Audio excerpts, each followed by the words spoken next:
Hello everyone, my name is Brijesh Kumar Gupta and welcome to the series of Apache Kafka tutorials. आज इस video में हम बात करने वाले हैं काफका प्रोड्यूसर कॉन्फ़िग्स के बारे में।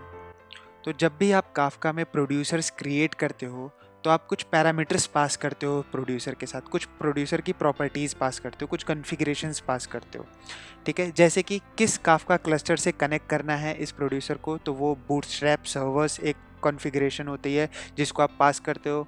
अगर आप चाहते हो कि आपके जो मैसेजेस है वो कंप्रेस होके सर्वर पे जाएं, तो आप वो भी एक कॉन्फ़िगरेशन होता है कंप्रेशन टाइप, वो भी आप पास कर सकते हो। कुछ सिक्योरिटी प्रोटोकॉल्स यूज़ कर रहे हो तो वो सारे कॉन्फ़िगरेशंस भी आप पास कर सकते हो। तो ये जो प्रोड्यूसर कॉन्फ़िग्स है, हम इसी के बारे में इस वीडियो में और नेक्स्ट वीडियो में बात करेंगे।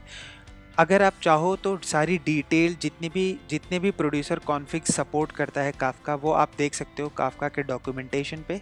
ओके, काफका 2.5 हम यूज़ कर रहे हैं तो 2.5 के डॉक्यूमेंटेशन पे आप देख सकते हो। यहाँ पे प्रोड्यूसर कॉन्फ़िग्स पे अगर आप जाओगे तो यहाँ पे सारे प्रोड्यूसर के कॉन्फ़िग्स यहाँ पे इन्होंने दिखा रखे हैं। ठीक है, लेकिन हम लोग सारे कॉन्फ़िगरेशंस की बात नहीं करेंगे, कुछ जो बहुत इंपॉर्टेंट कॉन्फ़िगरेशंस हैं उनकी बात करेंगे। अगर आप कंसोल प्रोड्यूसर रन कर रहे हो तो आपको कहाँ पे ये सारे कॉन्फ़िगरेशन सेट करने हैं, तो वो एक फ़ाइल होती है।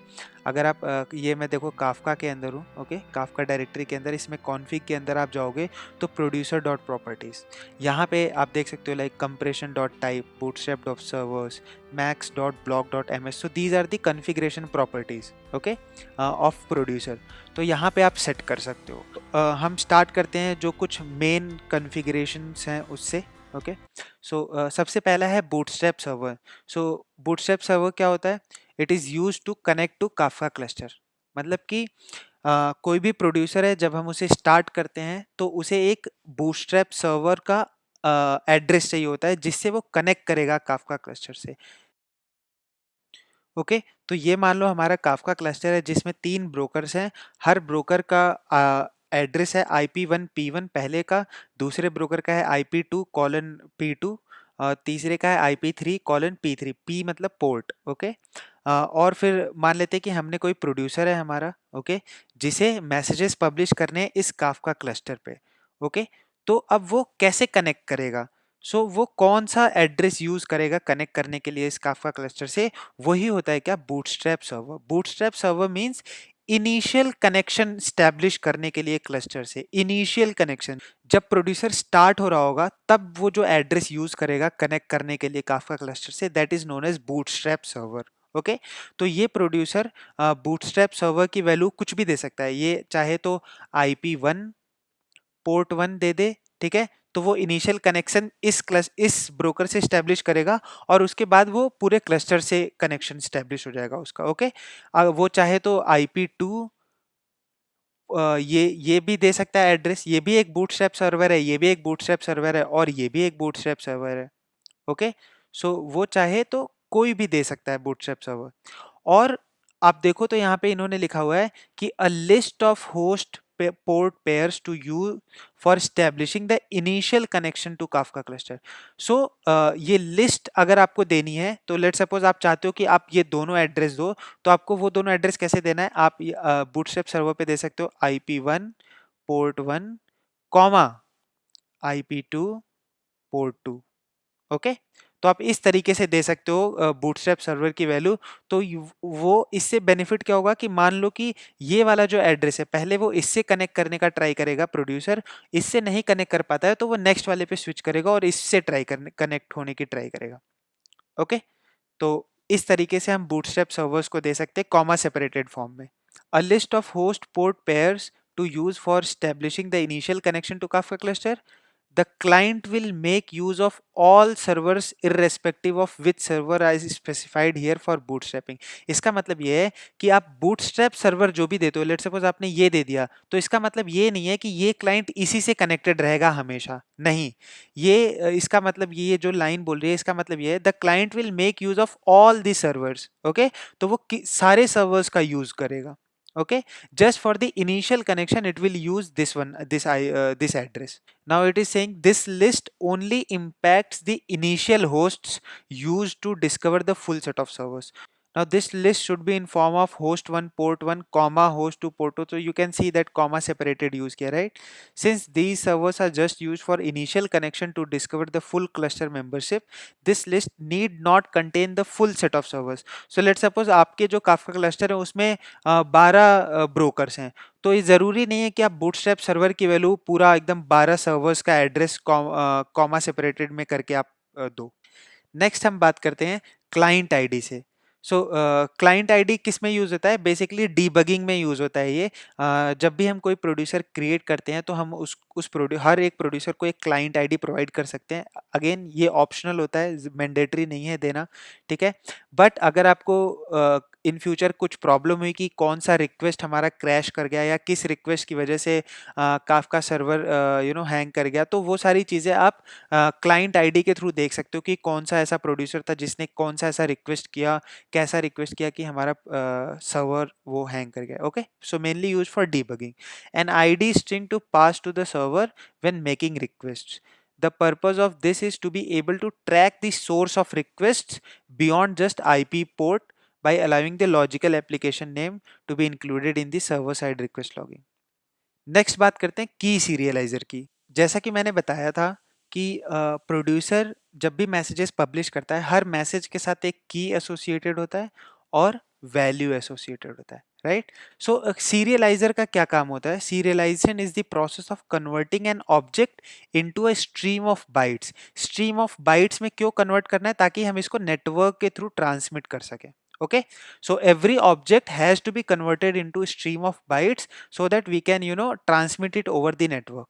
ठीक है, तो इसीलिए हमें सीरियलाइजेशन यूज करना होता है। ये की सीरियलाइजर का मतलब ये है कि जो की ऑब्जेक्ट है उसको सीरियलाइज करेगा। Okay, why serialisation? To persist the object, object को परसिस्ट करना। Second, to transmit an object across the network. Okay, अब इसकी जो डिफॉल्ट वैल्यू होती है वो होती है byte array serialiser. Okay, similarly value serialiser क्या है? Same thing, serialisation is the process. Why serialisation, value serialiser क्या है? वैल्यू को सीरियलाइज करना। ओके, इसकी भी डिफॉल्ट वैल्यू जो होती है वो होती है बाइट एरे सीरियलाइजर। अब बात करते हैं कनेक्शंस मैक्स आइडल एमएस की। ओके, सो जब भी कोई प्रोड्यूसर काफका क्लस्टर से कनेक्ट करता है, ओके, तो ये कनेक्शन स्टैब्लिश करता है, राइट? तो अब काफका क्लस्टर कब इस कनेक्शन को क्लोज करेगा, यही डिसाइड होता है कनेक्शंस मैक्स आइडल एमएस से। सो अगर let's suppose producer is connected to Kafka cluster and it's not sending any messages, okay, तो उस केस में काफका क्लस्टर कितना टाइम वेट करेगा कि ये वो इस कनेक्शन को क्लोज कर दे। ओके, तो वही होता है connections max idle time. Close idle connections after the number of milliseconds specified by this config. Okay, so ये जो है ये आप देख सकते हो, ये this is around I think 9 minutes. Okay, so 9 minutes तक अगर प्रोड्यूसर ने कोई मैसेज नहीं सेंड किया काफका क्लस्टर को, तो काफका इस कनेक्शन को क्लोज कर देगा। ओके, इस सॉकेट कनेक्शन को क्लोज कर देगा। अब बात करते हैं एक्स कॉन्फिग। एक्स मतलब कि acknowledgement, x stands for acknowledgement. ये बहुत इंपॉर्टेंट कॉन्सेप्ट है काफका प्रोड्यूसर के कॉन्टेक्स्ट में, सो हम इसको अच्छे से देखते हैं। ओके, तो लेट सपोज कि हमारा ये एक काफका क्लस्टर है, ओके, और यहाँ पे 3 ब्रोकर्स हैं, C1 C2 C3। ओके, अब एक्नॉलेजमेंट कॉन्फ़िगरेशन कहाँ पे यूज होता है कि प्रोड्यूसर जब भी कोई मैसेज सेंड करता है काफका क्लस्टर को, तो वो एक्नॉलेजमेंट के लिए वेट करे कि ना करे, ये जो कॉन्फ़िगरेशन है ये हम एक्स कॉन्फ़िग से सेट करते हैं। ओके, सो हम देख लेते हैं ये 3 वैल्यूज मेनली रिसीव करता है। ठीक है, एक बार पढ़ लेते हैं हम। When producer sends records it waits for the acknowledgement from the cluster. Okay, अब इसकी 3 वैल्यूज पॉसिबल है, x is equal to 0, x is equal to 1 and x is equal to -1। ठीक है, सो अब लेट सपोज कि जो प्रोड्यूसर है उसने किसी partition, let suppose partition P1 पे उसने मैसेज सेंड किया। ओके, और उस पार्टीशन P1 का जो लीडर था वो था C1। ओके, सो मतलब वो पार्टीशन P1 का जो लीडर है वो है C1। मतलब कि जितने भी रीड और राइट ऑपरेशंस होंगे इस पार्टीशन पे वो C1 हैंडल करेगा। अगेन ये कॉन्सेप्ट मैंने लास्ट वीडियो में बता रखा है। तो लेट सपोज प्रोड्यूसर ने मैसेज सेंड किया P1 पार्टीशन पे, तो वो यहाँ जाएगा इस ब्रोकर के पास, ये उसको राइट करेगा अपने डिस्क में। और लेट सपोज कि ये जो पार्टीशन था इसका जो रेप्लिकेशन फैक्टर था वो था 3।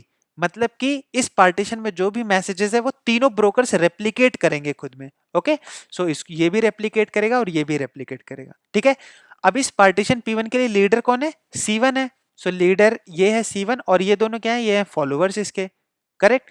अब बात करते हैं हम एक्नॉलेजमेंट की। So if acknowledgement is set to 0, then the producer will not wait for any acknowledgement from the server at all. So अगर हम acknowledgement की वैल्यू 0 रखते हैं तो प्रोड्यूसर जस्ट मैसेज सेंड करेगा और किसी भी acknowledgement का वेट नहीं करेगा सर्वर साइड से, और वो दूसरा मैसेज सेंड करना स्टार्ट कर देगा। ओके, नाउ इसमें प्रॉब्लम क्या है, no guarantee can be made that this server has received record in this case. Okay, since server acknowledgement back send कर ही नहीं रहा है प्रोड्यूसर को, तो प्रोड्यूसर को पता नहीं चलेगा कि सर्वर ने एक्चुअली, काफका क्लस्टर ने एक्चुअली मैसेज रिसीव किया है या नहीं। एक्नॉलेजमेंट की वैल्यू अगर 1 सेट होती है जो कि डिफॉल्ट वैल्यू है, तो क्या होता है, this will mean the leader will write the record, correct. Leader जो है वो जो मैसेज प्रोड्यूसर ने सेंड किया उसको अपने डिस्क में राइट करेगा to its local log, but will respond without waiting full acknowledgement from all the followers. मतलब कि जैसे ही इस लीडर ने ये मैसेज अपने डिस्क में राइट किया, वो एक्नॉलेजमेंट प्रोड्यूसर को सेंड कर देगा। ये वेट नहीं करेगा कि ये जो सारे फॉलोअर्स हैं इन्होंने भी वो मैसेज रेप्लिकेट कर लिया है कि नहीं। ओके, सो ये है एक्नॉलेजमेंट इज इक्वल टू 1। ठीक है, इन दिस केस अगर लीडर फेल हो जाता है जैसे ही एक्नॉलेज उसने कर दिया प्रोड्यूसर को, और ये रेप्लिकेट नहीं हो पाया था मैसेज इन दोनों ब्रोकर्स में, तो यहाँ पे एक हमें प्रॉब्लम आ सकती है, करेक्ट। सो एक्नॉलेजमेंट अगर 1 सेट है तो प्रॉब्लम क्या आ सकता है, यही कि जब भी प्रोड्यूसर ने मैसेज सेंड किया और लीडर ने उसको अपने डिस्क में राइट किया और प्रोड्यूसर को एक्नॉलेजमेंट सेंड कर दिया, लेकिन लीडर जैसे ही सेंड किया उसके बाद क्रैश हो गया और जो फॉलोअर्स थे उन्होंने वो जो मैसेज था उसको रेप्लिकेट नहीं कर पाए, तो ये एक प्रॉब्लम क्रिएट होती है एक्नॉलेजमेंट अगर 1 है तो।